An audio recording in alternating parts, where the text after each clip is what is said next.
What's going on, guys? Welcome back to the Goodol'boys YouTube channel. Today we have a 6,000 mile review on the Hawk 250. So this 6,000 mile review is going to be all about all the issues that I've had that have been caused because this thing's a Chinese bike. But first, I wanted to take a walk around the bike, show you guys the bike, and maybe talk a little bit about a few good things that this bike has to offer. I suppose it's probably appropriate to start out with the mileage first. So we are a little over 6,000 miles. We have 6,146 miles on there, and then 201.6 hours on the trip. So we are up there, 6,000 miles. I honestly can't believe the bike has lasted this long, especially with all that it's been through.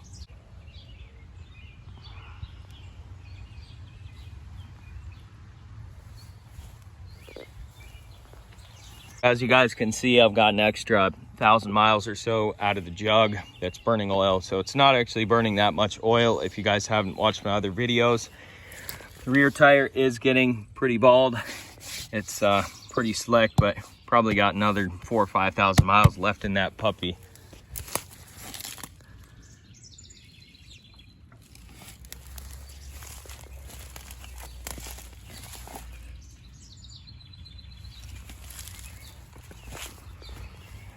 All right, guys, so like I said before, we are going to talk a little bit about the positives of this bike. I mean, I cannot really bash on this thing for as much as it's gone through, and it's been a really great bike. And so I have to talk about some positives before we get into some of the negatives and some of the issues that were caused because of this thing being a Chinese bike. So again, this thing has been through quite a bit. If you guys didn't know, I mean, this thing often got ran with water in the bottom end of the engine. So you know, that's honestly what caused the original top end to go bad. I just wanted to add in here, the reason for all that water being in the bottom end was because of the air box. Water would get in the air box and drain straight down into the crankcase of the engine of the Hawk. So I have since fixed that problem. There's a video on that all about airbox modifications and how to prevent that from happening. If you guys want to check it out, it'll be linked in the description box below. So some of the positives of this bike: it's a really great bike, really fun. It's amazing what you get for the initial $1,400. I've heard the price is going up a little bit, but honestly, I understand that. A lot of people are realizing that this is actually a great bike other than a few quirks and a few problems, which we will be talking about here in a minute. But overall, it's been a great bike, and I can't complain too much. It's been through 6,000 miles of the roughest miles any bike has probably ever seen. I mean, a lot of people will take and do like a lowering kit or a shorter shock on the rear end of these Hawk 250s, but I didn't have to do that. You see, I sent this thing over some really big jumps, and the swing arm kind of bent enough to where it's got a little bit of a lowering kit on it. So you guys can see that swing arm sits a little bit flatter. When they come from the factory, that swing arm sits kind of a little bit up like that, and the tail end of the bike is a little bit higher. So I actually haven't done any lowering on this thing. It's just all from the wear and tear and abuse that this bike has seen, and that goes for most of the rest of the bike. It has been through a lot, and it's still kicking. So again, overall, this is a great bike. If you're looking at one of these, I highly recommend them. They're an awesome beginner bike for sure. I mean, I'm fairly experienced, but you know, I think there's a place for every type of bike in a bike collection. I mean, if I really think about it, I would want a cruiser, you know, a good Harley, 450L, 250L, one of these things. I mean, the list goes on and on. I mean, even a couple pit bikes. So this is a great bike to add to your collection, and it's a great bike to have if you're a beginner or even if you're an experienced rider. Like back in the day, I used to have an 80cc dirt bike, and Honda 80cc, if you guys don't know what that is, it's an XR80, just a trail bike that's a Honda bike. And man, those things are just so much fun because you can putt around on them. It's worry-free. It's a good old trail bike, and that bike has very much the same feeling as the Hawk 250 has here. So it's a very nostalgic, good feeling to get on something that you can putt around on, not worry too much about how it looks at the end of the day, and you're not afraid to get it dirty. So those are some of my favorite things about the Hawk 250, and again, overall, it's a great bike. So now we're going to go ahead and get into some of the negatives, and again, these are specific issues that are a problem with the bike from the factory, and it's either a lack of quality or a lack of design or strength of the bike in general. So you'll know exactly what I'm talking about here in a minute. I do have a list here, so don't mind me. I'm just going to be kind of reading through the list and explaining to you guys as I go. So first of all, I want to talk about the factory airbox design. It's a poor design. They don't have it to where it filters correctly. If you're looking down on top of the filter, there's a hole in the bottom left-hand corner of the airbox that's just a bypass for dirt and air to get right into your engine. So that either needs blocked off or rerouted a different way.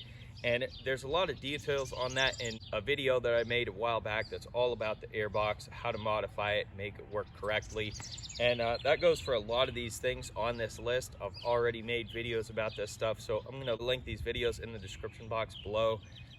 So again, each one of these things that I'm going to be talking about here, I've already made a video on. If you guys want to check them out, they'll be linked in the description box below. Next, I wanted to talk about the Sprocket dampening bushings. So they're just very poor quality from the factory, and for me they didn't last any longer than 500 miles, and in fact I'm pretty sure I had to replace them right around 1,000, or at least they were completely shot around 1,000 miles. I put some Japanese Sprocket dampening bushings in there, and now they've been good for the last 5,000 miles. So definitely worth the upgrade, and if you replace those, they won't let you down. They're just a little bit poor quality from the factory. So I wanted to talk a little bit about the quirks of the Hawk 250 here. It does have some weird quirks and some things that are a little bit weird, kind of like the speedometer. A lot of people say the actual needle, like the actual readout, the live readout of the miles per hour is in miles per hour, but yet the odometer is supposedly reading in kilometers. On my bike, it's not reading in exact kilometers, it's not reading in exact miles. I have a video on that if you guys want to go check it out. But kind of a weird quirk of the Hawk, the odometer is one of those things. The shifter, the factory shifter, normally when you get a bike like this, you know, they're not expecting people to ride the absolute crap out of it, but the shifter that I have on here, you guys can go check the video out on this as well, but it folds back. And that's what the factory shifter lacks. It does not fold back. So that's an issue because the controls are really low. They drag the ground. And it's part of one of the quirks of this bike. So there's a few things like that. But the question is, how do you compare this bike to other bikes? Because again, it's a great bike, but it's built around older technology, basically. So even though this thing is a 2019, it's built like it's from the 80s or something, right? So none of the connectors are waterproof like they are nowadays. The motor doesn't have titanium valves or any of the hot rod type stuff that the race bikes have nowadays. So it's just older technology. And you know, if you go back in time, if you look at a bike from the 80s or even, you know, the early 90s, a lot of those Japanese bikes don't even have waterproof connectors. They have connectors just like what you see on the Hawk 250. It's just a simple connection, no waterproofing or anything like that. And that's exactly kind of how the Hawk is built. So if you compare this bike to anything, it's going to be compared to an older bike or the older Japanese bikes. And I think that makes it a fair comparison. So if you look at it in that light, you know, it really isn't that bad off. It's a pretty good bike, and again, that's another one of the quirks, is it's built like it's from the 80s. So you don't get waterproof connectors, and you don't get real fancy high power engines or anything like that. But again, just one of the quirks, and again, it's well worth the $1,400 you spend to get this bike. So a few other things that are more of a bigger issue for some people. So the pegs, the welds like to break on the pegs. Now, I've personally only fixed 2 or 3 welds, and I think, you know, some people may have bikes that weren't welded as well. I mean, I beat the absolute crap out of my bike, and honestly, the pegs, the welds on the pegs should be something that never break, no matter how hard you ride your bike. But again, those were one of the things that I had to fix. Whether you're riding your bike easy or hard, I think it may be an issue or something to think about if you're buying one of these bikes. So along with the pegs, in the same kind of category, is the rear swing arm. The swing arm is just a little bit too thin, maybe not designed correctly. And again, at the same time, this bike isn't meant to be jumped or ridden very hard, or probably as hard as I ride it. But you know, there are people out there that will ride the crap out of these bikes, and you will bend your swing arm if you're jumping it and doing stuff like that. So it's not meant for it, but it happens. And so that's why the Japanese manufacturers overbuild their bikes. In this case, it was a shortcoming of this bike, and so I've actually had to weld on supports or gussets for the swing arm here to stiffen it up and to make it so the swing arm no longer bends if you hit a jump or bottom the bike out or something like that. So again, another issue that's just from poor quality. It's an under-designed part on the bike, in my opinion. And the last thing I wanted to talk about here is the carburetor on the bike. So from the factory, we all know that these things are not jetted correctly. I'm not sure if they have them jetted for where they come from in the factory or if it's just to pass emissions laws. I'm not really sure, but that's something that has to be done immediately when you first get these bikes. You need to rejet the carburetor so it can run correctly.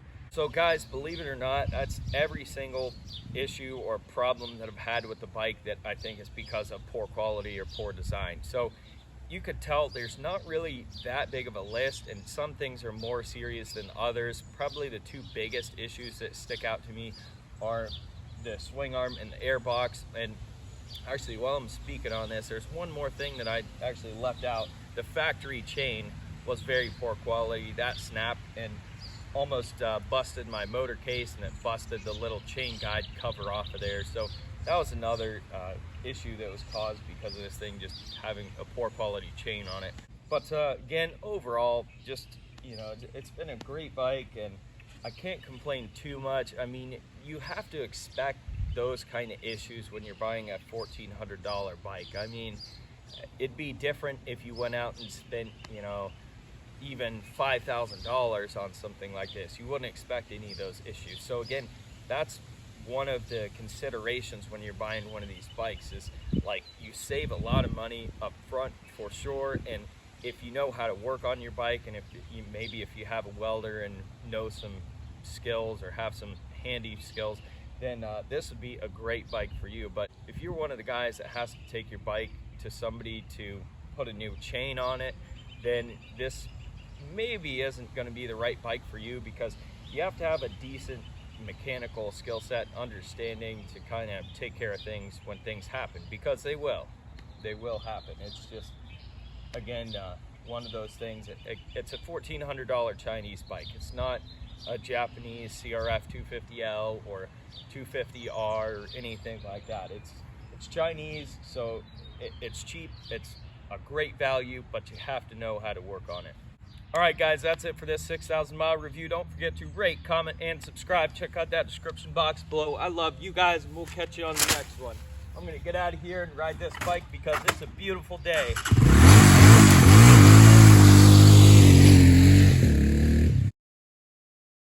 All right, guys, that's gonna wrap up this 6,000 mile review. I'm gonna get the heck out of here, go ride this bike, have some fun. It's a nice, beautiful day. I'll catch you guys later.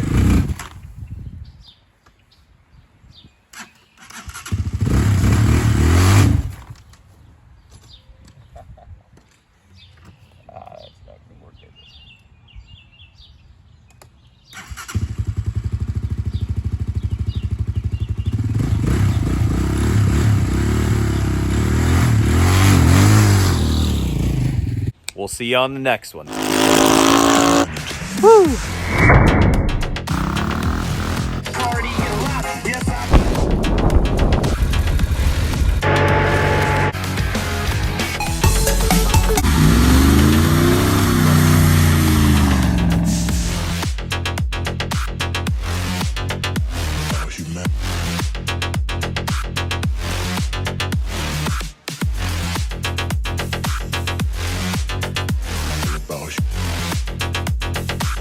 It's all about humanity.